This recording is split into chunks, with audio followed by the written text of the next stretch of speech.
పిల్లలు, మనవలు రండి వచ్చి కూర్చుంటే మళ్ళీ ఆంజనేయ స్వామి కథే చెప్పుకుందాం. ఇలా ఈ రాముడిని అడుగుతోంది ఈవిడ సీతాదేవి. అసలు మీకు ఆయనకి మీకు ఆంజనేయ స్వామికి మీకు స్నేహం అది ఎలా కుదిరింది? ఆ కథలన్నీ నాకు చెప్పండి అంది. అప్పుడు చెప్తున్నారనమాట. రామచంద్రుడు చెప్తున్నాడు. దేవి సీత, మారుతి మంచి ప్రజ్ఞ గలవాడు. ఆయనకి మంచి ప్రజ్ఞ ఉంది. గొప్ప ప్రజ్ఞ ఉంది. ఆయన మంచి జ్ఞాని, మంచి ఉత్తముడు. ఆయన సర్వం తెలిసున్నవాడు. గొప్ప రాజనీతి కోవిదుడు. అంచేతే మేము విల్లు, బాణాలు తీసుకుని తాపసి వేషంలో, తపస్సు చేసుకునే వాళ్ళ వేషంలో నేను, లక్ష్మణుడు బయలుదేరి వెడుతున్నాం. వెడుతుంటే మమ్మల్ని ఎంతో ఆహ్, ఆయన ఈ ఆంజనేయ స్వామి నిజ నిజంగా మమ్మల్ని నమ్మాడు. మమ్మల్ని చూడగానే నమ్మి మంచి మాటలతోటి ఆ సుగ్రీవుడికి నచ్చజెప్పాడు తన రాజుకి. వీళ్ళు మంచివాళ్ళు. వీళ్ళని మనం వీళ్ళతోటి స్నేహం చెయ్యొచ్చును అని చెప్పి ఆయన చూడగానే ఆయన ప్రజ్ఞతోటి ఎదుటి మనిషిని అంచనా వేయగలిగిన గొప్ప ఆహ్, ప్రజ్ఞ తెలివైన వాడు బాగాను. అంచేత మా దగ్గరికొచ్చాడొచ్చి సత్యం మాట్లాడుతున్నాడు. మృదువుగా మాట్లాడుతున్నాడు. చాలా నిజమే మాట్లాడుతున్నాడు. చాలా మృదువుగా, మధురంగా మాట్లాడుతున్నాడు. అలాంటి మాటలతోటి మాతోటి స్నేహం చేశాడు. స్నేహం చేసి ఆహ్, ఈ ఆంజనేయుడున్నాడే, ఈయన విద్వాంసుల్లోకల్లాగా ఆహ్, విద్వశిరోమణి ఈయన. ఒక గొప్ప మణిలాంటి వాడు. ఆ వి వి విద్వాంసులందరిలోకిను. ఈయన కవుల్లో ఉత్తమ కవి. ఇంక కవిత్వం చెప్పడంలోనంటావా, ఈయన ఉత్తమ కవి. ఈయన దాటిన కవి ఎవడు ఈయన కంటే గొప్పగా కవిత్వం చెప్పేవాళ్ళు ఎవడు లేరు. ఇంక గాయకులంటావా, గాయకుల్లో ఉత్తమ గాయకుడు. పాటలు అంత చక్కగా పాడతాడు. ఇంకా భరత శాస్త్ర ధురంధరుడు.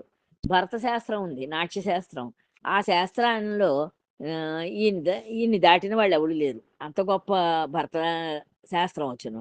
బలవంతుల్లోకెల్లా మహాబలవంతుడు. ఇంకా బలం కలిగిన వాళ్ళని గురించి చెప్పమంటావా? ఈయన చాలా బలం గలవాడు. ఈయన్ని దాటిన బలం గల వాళ్ళు ఇంకెవడు లేరు. ఇంకా ధీమంతులు అంటే మంచి బుద్ధి గలవాళ్ళుంటారే, ఆ బుద్ధిమంతులందరిలోకి ఇతనే బుద్ధిమంతుడు. తపోనిధుల్లో అతుల తపస్శాలి. ఇంకా తపస్సు చేసుకునే వాళ్ళుంటారు. ఆ తపస్సు చేసుకునే వాళ్ళల్లో ఈయనే గొప్ప తపస్శాలి. ఇంకా యోగులుంటారు. యోగుల్లో ఈయన పరమయోగి. యోగులందరిలోనూ కూడా ఈయన పరమయోగి. ఇంకా గుణాలుంటాయి. ఆ గుణాల్లోకెల్లా లోకైక గుణధురీరుడు. ఇంకా అంతట్లోనూ ఈయన్ని మించిన మంచి గుణాలు కలవాళ్ళెవళ్ళు ఉండరు. ఈయనే మొదటివాడు. వైరాగ్య పరుల్లో అతి విరక్తుడు. ఇంక వైరాగ్యం పొందిన వాళ్ళుంటారు. వాళ్ళల్లో ఇంకా అతి విరక్తుడు ఈయనే. అన్నీ దేన్ని కోరుకోడీయన. ఇది కావాలి, అది కావాలి చూసినవేమీ కోరడసలు. అంచేత అతి విరక్తుడీయన. వీరుల్లో వీరాధి వీరుడు. ఇంకా వీరత్వం చూపించడంలో ఈయన గొప్ప వీరుడు. వీరాధి వీరుడు. అప్రమేయుడు. చాలా మంచి ప్రతాపం గలవాడు. అజేయుడు. ఈయన ఎవళ్ళ చేతుల్లోనూ ఓడిపోడు. ఈయన్ని ఓడించగలిగిన వాళ్ళెవ్వళ్ళు లేరు. అంత గొప్ప వీరుడు. అంతేకాదు ఈ పవమానసుతుడు విరక్తుడే కానీ రక్తి పుట్టించడంలో జన్ ఈయన రాళ్ళని కూడా కరిగించగలిగిన గానం కలిగిన గాంధర్వ గానం విద్యాధుర్యుండు. ఈయన గా గంధర్వులు పాడే ఆ గానం కంటే కూడా ఈయన రాళ్ళను కూడా కరిగించగలిగినంత గొప్ప గానం ఆలపించగలిగిన వాడు గాంధర్వ గానంలో. ధుర్యుండిన. జితేంద్రుడు అయిన వీరుడు. ఇంద్రియాలను జయించాడు. కానీ ఈయన గొప్ప వీరుడు. ఇంద్రియాలను జయించిన గొప్ప వీరుడు. శాంతుడైన శత్రుభయంకరుడు. చాలా శాంతంగా ఉంటాడు. కానీ శత్రువులందరికీ చాలా భయంకరుడు. చిత్తవృత్తి నిరోధాన్ని సాధించిన మనోవేగి. ఈ మనస్సుని ఆమ్, మనస్సు యొక్క కోరికలన్నింటినీ జయించేశాడు. ఏ కోరికలు లేవు ఆయనలోను. కానీ ఆయన మాత్రం మనోవేగి. ఆయన మనస్సు ఎంతో మా వేగంగా పరిగెడుతూ ఉంటుంది ఎప్పుడూను. సౌశీల్య నిధి, మంచి శీలం కలిగిన వాడు. అయినా సరే కపిముక్షుడు. కోతులకి సాధారణంగా అవి వాటి మనస్సు చంచలంగా ఉంటుంది చాలాను. చంచల స్వభావంతోటి ఉంటాయి కోతులు. అవి ఓ కొమ్మ మీద కూర్చుంటాయి. ఆ క్షణంలో కూర్చుంటాయి. మళ్ళీ మరో క్షణంలో ఇంకో కొమ్మ మీదకి దూకుతూ ఉంటాయి. అలా ఒక చోట ఉండవు. వాటి మనస్సు నిలవదు. కానీ ఈయన అలాంటి వాడు కాదు. కపిముఖ్యుడు. ఈ కోతులన్నిటికీ కూడా ముఖ్యమైన వాడు. అతి బలైశ్వర్యము యుక్తుడైన నిగర్వి. అతి బలం ఉంది. ఎంతో గొప్ప బలం ఉంది ఈయనకి. ఆ! తర్వాత ఆ ఐశ్వర్యం యుక్తుడైన గొప్ప నిగర్వి. ఈయన మాత్రం గర్వం లేకుండా ఉంటాడు. అస్సలు గర్వం అనేది లేదు. అన్ని బలైశ్వర్యాలున్నా కానీ నిగర్వి. గర్వం లేనివాడు. కామరూప ధురంధరుడై కామదూరుడు. ఈయన కామరూపం అంటే ఏ రూపం కావలిస్తే ఆ రూపాన్ని పొందగలడు ఈయన. ఈ రూపంలో ఉండాలని ఏం లేదు. ఆయనకి ఏ రూపం కావలిస్తే ఆ రూపమే వస్తుంది. కానీ ఈ కామ దూరుడు. కోరికలు లేనివాడు. ఏ కోరికలు లేవు ఆయనకి. ఇతని అనంత కళ్యాణ గుణాలు త్రిలోకాద్భుతాలు. ఈయన ఈ అనంత గుణాలున్నాయే, కళ్యాణ గుణాలు, గొప్ప గుణాలు, ఇవన్నీ కూడా 3 లోకాల్లోనూ కూడా అద్భుతాలని చేయగలవు. లోకంలో గల వేలుపులు ఏకైక ప్రశస్తి కలవారు. ఇంకా లోకంలో ఉన్న ఈ దేవతలందరూ ఉన్నారే, ఆ దేవతలు ఒక గుణంలోనే వాళ్ళు గొప్పవాళ్ళు. ఏదో ఒక గుణంలో గొప్పవాళ్ళు. అంతేనే కానీ వాళ్ళకి అన్ని గుణాల్లోనూ గొప్పతనం లేదు. కానీ ఈ ఆంజనేయ స్వామి అన్ని గుణాల్లోనూ గొప్పవాడు. అందరి చేత ప్రశంసించబడి పొగడబడేవాడు. సకల దైవ ప్రభావాలు, సద్గుణాలు, పరమ సుజ్ఞాన వైరాగ్య, భక్తి, కరుణ, కాంతి, ప్రతాపాలు ఏకరూపాన్ని ధరించి ఇలా ఈ పవనసూతుడి కింద రూపం దాల్చి వచ్చాడా అన్నట్లుగా ఉన్నట్ట ఈ ఆంజనేయ స్వామి. ఇలా ఈ సద్గుణాలన్నీ కలిసిపోయి ఈ ఇవన్నీ ఈ సద్గుణాలతోటి ఒక రూపం తయారు చేశారా, ఆ రూపమే ఈ పవనసుతుడా అనిపించేటట్టుగా ఉన్నట్ట. అన్ని సద్గుణాలు కలిగి ఉన్నాడు అనమాట ఇతను. ఇతను చిరంజీవి. అంతేకాకుండా ఈయన ఎప్పుడూ చిరంజీవి. ఈయనకి చావంటూ లేదు. ఎప్పుడూ ఉంటాడు. ఈతన్ని ఎవరైతే ఇష్టపడి పూజిస్తారో వాళ్ళకి వాళ్ళ కోరికలన్నీ తీరుస్తాట. అన్ని కోరికలు సిద్ధిస్తాయట వాళ్ళకి. అంత అన్ని కోరికలను తీర్చగలిగిన గొప్ప దైవం. ఈతడు స్వతంత్రుడై ఉండి కూడా నా యందు భక్తిభావాన్ని, భృత్యభావాన్ని చూపించాడంటే ఈతని వినయాన్ని ఏమని చెప్పను అని అడుగుతున్నాడు రామచంద్రుడు. ఈయన సర్వస్వతంత్రుడు. ఈయనకేం ఎవరికీ అణిగిమణిగి ఉండవలసిన అవసరం లేదు. అంత స్వతంత్రుడైనప్పటికీ ఎంతో భక్తిభావాన్ని కలిగి ఉన్నాడు నా మీద. కలిగి భృత్యభావాన్ని కూడా, అంటే సేవకుడుగా కూడా నాకు ఉండేటట్టుగా సేవభావాన్ని కూడా చూపిస్తున్నాడు. చూపించి ఇతను అంత వినయాన్ని చూపించాడు నా మీద. ఆ వినయాన్ని ఎలా నేను చెప్పగలుగుతాను నీకు? ఏమని పొగడను ఆయన్ని అంటున్నాడు. స్వామి భక్తి, నయ, ఉద్యోగ, సౌమ్య, వినయ, ధర్మ, దాక్షిణ్య, కార్యసంధాన, ధైర్య, శౌర్య, చాతుర్యాలు ఈతనికి ఆత్మగుణాలు. ఇతని ఆత్మకి ఇవన్నీ గుణాలు ఉన్నాయన్నమాట. ఇన్ని గుణాలతోటి ఈతను శోభిస్తున్నాడు. ఈతడు అఖిల లోకోపకారి. ఇన్ని గుణాలు ఉన్నప్పటికీ ఈతడు లోకానికి ఉపకారం చేయడానికే ముందుంటాడు. లోకంలో ఉన్న జనులందరికీ, జీవులన్నింటికీ ఉపకారం చేయడమే ఈయన పరోపకార బుద్ధే ఈయనకి ముందు ముఖ్యం. లోకోపకారి. రాముని నోట ధీమంతుడన్న ఆంజనేయుని గుణప్రశంస విన్న జానకి ఏం చేసింది ఆవిడ, ఈ రాముడు ఇలా ఈయన్ని పొగుడుతున్నాడు, ఈయనకి ఇన్ని మంచి గుణాలు ఉన్నాయని చెప్తూ ఉంటే ఈ జానకి అంటోందనమాట, స్వామి మీకు మీకును ఈ హనుమకి ఈ స్నేహం ఎలా కుదిరింది అసలు చెప్పండి నాకు. ఆ కథ అంతా చెప్తే నేను వినాలనుకుంటున్నాను స్వామి అని చెప్పి అడిగింది ఈ రామచంద్రుణ్ణి. అడిగితే అప్పుడు రాముల వారు చెప్తున్నారన్నమాట. సీత, మన అరణ్యవాస కాలంలో నువ్వు లేడిని చూసావు, మాయలేడిని చూసావు, చూసి వ్యామోహం చెందావు. దాని మీద నీకు కోరిక పుట్టి నన్ను తెమ్మని అడిగావు. అడిగితే నేను ధనుర్బాణాలు తీసుకుని దాని వెంట పరిగెత్తాను. ఆ లేడి వెంటంట నేను పరిగెడితే ఇంతలో రావణుడొచ్చాడు. రావణుడొచ్చి రాహువు ఆకాశంలో ఉన్న చంద్రుడిని ఎలా మింగేస్తుందో అలా నిన్ను నా నుంచి దూరం చేసేసాడు. అపహరించి పట్టుకుపోయాడు. పట్టుకుపోయి తీసుకుపోయి నా నుంచి నేను దూరం చేశాడు. అప్పుడు నా మనస్సంతా వియోగ దుఃఖంతో నిండిపోయింది. ఒక్క నిమిషం కూడా నేను ఎక్కడా నిలబడలేకుండా ఉన్నాను. ఆ అరణ్యం అంతా తిరుగుతూనే ఉన్నాను అలాగా. అప్పుడు ఆహ్, నా ప నా సే మా మానసిక బాధని పోగొట్టడానికి నా కంటికి నా ఈ ఈయన కనిపిం ఈయన కనిపించాడు. నిండు చంద్రు హ్మ్. నేను ఎలా ఉన్నానంటే అప్పుడు నిన్ నిండు చంద్రుడు నాకు నిప్పుల గుంపట్లా కనిపిస్తున్నాడు. గండు కోయిల పలుకులు బాణాల ముల్లుల్లా కనిపిస్తున్నాయి నాకు. వినిపిస్తున్నాయి. పుష్పపరాగం విషధూళిలా కనిపిస్తోంది. చిగురుటాకులు వాడి కత్తులా అన్నట్టుగా కనిపిస్తున్నాయి. ఈ ఆహ్, హే మంచుకి ఈ పద్మం యొక్క రేకులన్నీ రాలి పడిపోయాయి. రాలి పడిపోయి ఆ నీళ్ళల్లో నిలువు నీళ్ళల్లో ఈ కన్యక మాత్రం అలా నిలబడుంది కళావిహీనంగాను. అలా ఈ పద్మమైన వనంలోను నేను ఒంటరిగా మిగిలిన పద్మంలా ఉన్నాను. ఇది నా దీనావస్థ.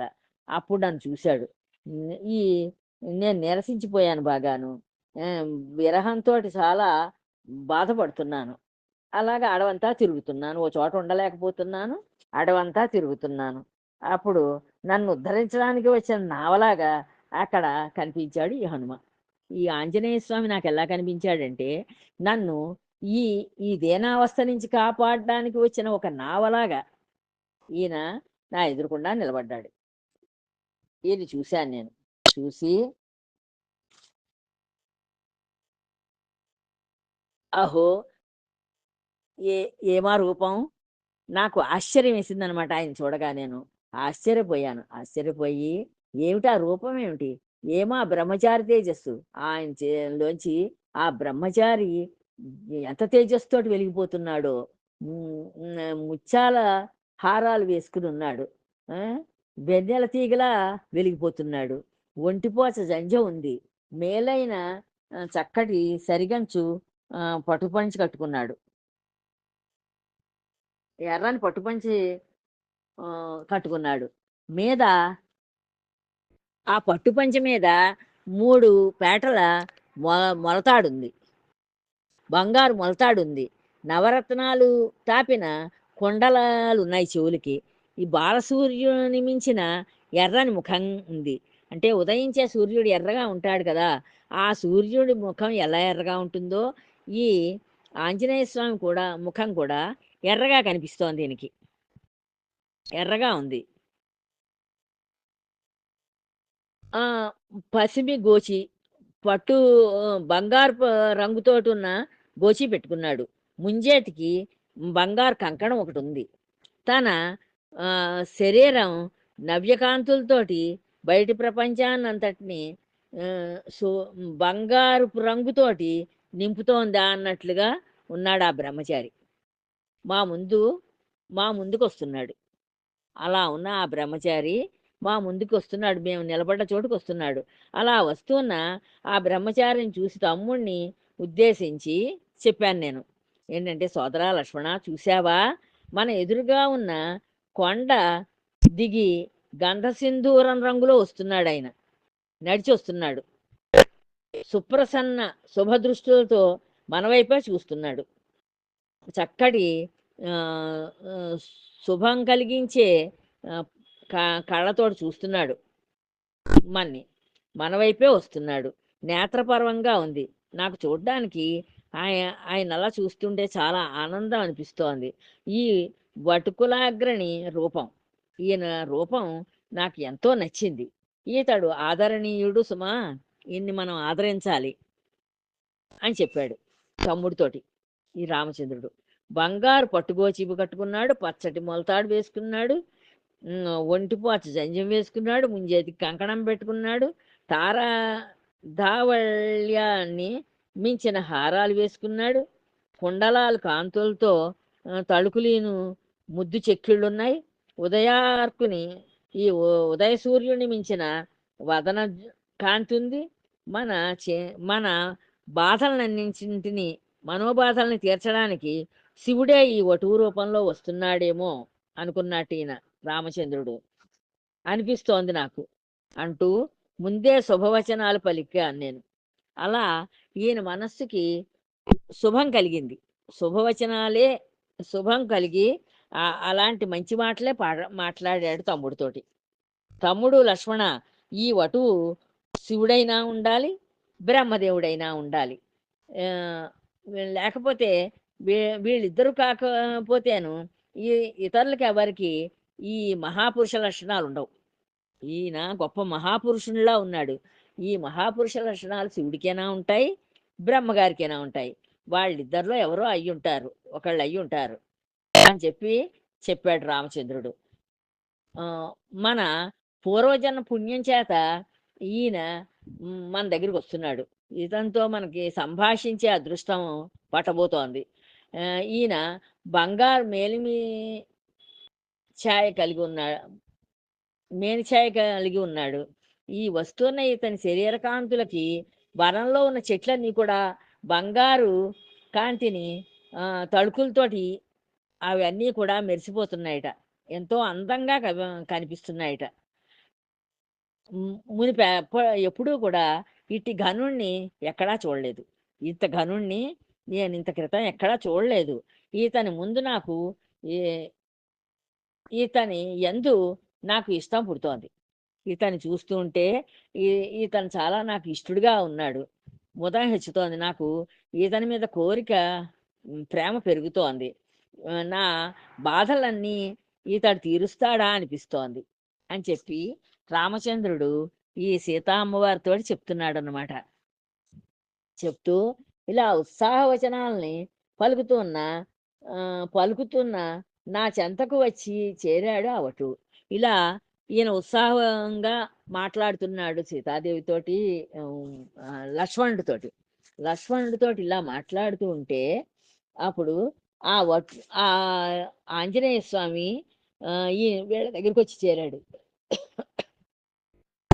నా నా కోరికని తన ఆత్మలో తెలుసుకున్నాడు అప్పుడేను. వీళ్ళని చూడగానే ఈ రామచంద్రుడు బాధ ఏమిటో తెలుసుకున్నాడు ఆయన. తెలుసుకుని నేనన్న శుభవచనాల్ని ఆలకించాడు. నేను చెప్పాను కదా, ఈయన్ని చూస్తే నాకు ఆనందంగా ఉంది, ఈయన మన బాధలన్నీ తీర్చడానికి వస్తున్నాడు అని చెప్పి. అంచేత అవన్నీ విన్నాడు ఆయన ఆంజనేయ స్వామి. విని 2 చేతులతోటి తన దగ్గరగా తన నుదుటి మీద పెట్టుకుని వీళ్ళకి సాష్టాంగ నమస్కారం చేశాడు. సాష్టాంగ నమస్కారం చేసి ఈయన ఈ అంగదుడు ఈయన చరిత్రను అంతటినీ లక్ష్మణుని వల్ల తెలుసుకున్నాడు. తెలుసుకొని మా మనస్సులో ఉన్న మా బాధల్ని మటుమాయం చేయడం కోసమని ఇలా సుధా మధురంగా ఇలా అన్నాడు. చాలా మాకు ఇంపు కలిగేటట్లుగా, ఆనందం కలిగేటట్లుగా ఇలా మాట్లాడుతున్నాడు ఆయన. రాజా, నా రాజైన సుగ్రీవుణ్ణి రప్పిస్తాను. ఓ రామచంద్ర, నేను అందుకోసం రాముడు రాజు కింద కనిపించాడు ఆయనకి. ఆయన దృష్టి అంత గొప్ప దృష్టి కలవాడు ఆయన. చూడడంలో ఈయన రాజుని గ్రహించి రాజా అని పిలిచాడు రాముణ్ణి. పిలిచి నా రాజైన సుగ్రీవుని రప్పిస్తాను, నాకు రాజు సుగ్రీవుడు అంచేత ఆయన్ని మీ దగ్గరికి తీసుకొస్తాను, మీకు బంటుని గావిస్తాను, మీకు ఒక సేవకుడిగా చేస్తాను, ఆయన్ని చేసి మీ పాదాలు సేవిస్తాను, మీ పాదాలను నేను సేవించుకుంటూ ఉంటాను, మిమ్మల్నే స్వామిగా భావిస్తాను, మీరే నాకు యజమానిగా అనుకుంటూ ఉంటాను. కపిముఖ్యుడైన కేసరికి, అంజనాదేవికి ఈయన వాయుపుత్రుడు, వాయువు వల్ల వరప్రసాదంగా జన్మించాను నేను. వా వాయు యొక్క వరప్రసాదంగా అంజనాదేవికిని కేసరికి జన్మించాను. నన్ను ఆంజనేయుడని పిలుస్తారు. నాకు గతి అయిన పతి ఎవరో ఆహ్, తె చెప్పమని చెప్పి నేను బ్రహ్మదేవుడిని అడిగాను. అడిగితే, "నీ శరీరం మీద ఉన్న అలంకారాలను ఎవరు గుర్తిస్తారో అతడే నీకు పతి, అతడే నీకు గతి" అని చెప్పి ఆయన నాకు ముందు ఎప్పుడో చెప్పి ఉంచారు బ్రహ్మదేవుడు. అంచేత మీరే నాకు ఆయన చెప్పినట్లుగా ఆయన చెప్పినట్లుగా ఆహ్, నా శరీరంలో ఉన్న ఈ ఆభరణాలన్నిటిని మీరు గుర్తించారు. అందుకని మీరే నాకు ప్రభువు అని చెప్పి ఈ ఆంజనేయ స్వామి రాముడితోటి చెప్తున్నాడు. మనం తర్వాత కథ మళ్ళీ తర్వాత చెప్పుకుందాం. ఉంటానమ్మా.